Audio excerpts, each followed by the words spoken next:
Wanna be a tank that hits with lightning? I can help with the lightning part. We've cooked a monk leveling build on stream, and with martial artist right around the corner, things are about to get crazy. So far, starting from scratch, we have cleared Arbiter of Ash, done 6 modded tier 15 maps, and cleared the campaign while being 6 levels below the area level, because why not? So if you're looking for an all-around Great League starter, look no further. This build requires absolutely nothing to run, and I took a snapshot of my gear after every act, so you can check it yourself.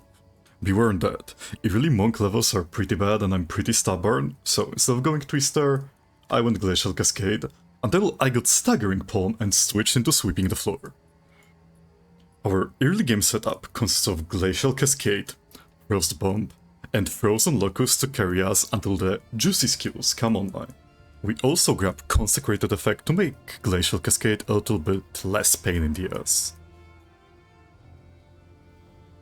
After killing the old Rusty King, we can finally start drinking the Kool-Aid and start sweeping the floor with our enemies. Literally.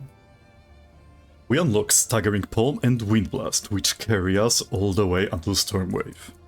You can continue using Glacial Cascade though, until you get to Hollow Palm technique. I personally dislike it that much that I go for Staggering Palm the moment I get it. After killing Executioner, don't forget to go back to the city, grab Tempest Flurry, and kill the king for Herald of Ash.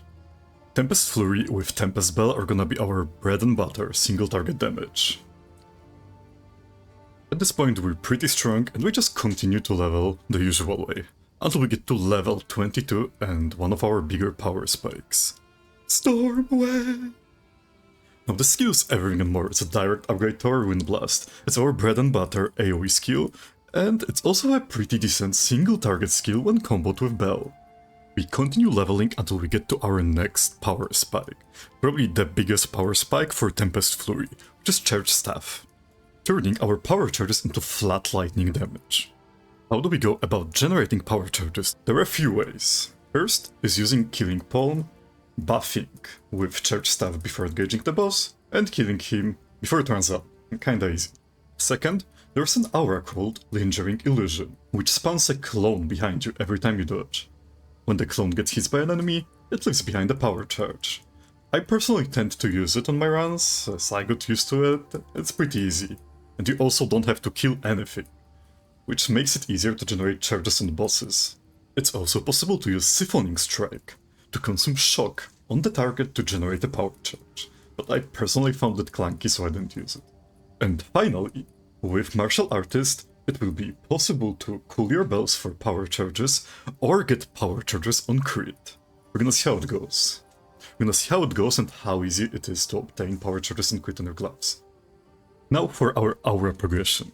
We start off with Herald of Ash, and after getting Stormwave we replace it with Herald of Thunder. Our next choice is Lingering Illusion for power charges, and then either we're gonna pick Ghost Dance or Wind Dancer.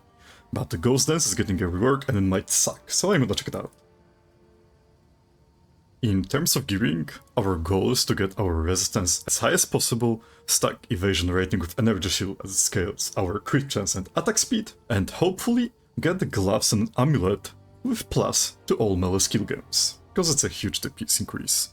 When I did my run, I had minus 10% cold resistance in Act 4, and we still managed to clear. Now what if you don't like a particular skill?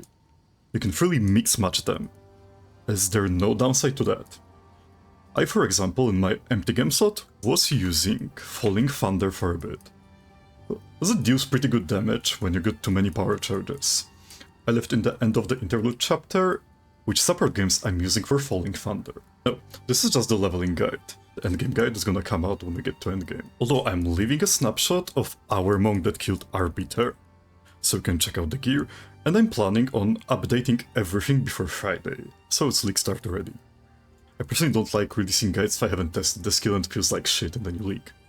Okay, hopefully I haven't missed anything, but in case I did, let me know in the comments. I'm gonna answer them, as always. I'm leaving the written guide in the description below. In case you actually liked it, feel free to like and subscribe my channel so I can do more content. And if you got nothing to add, you can comment with potato. See you at league start.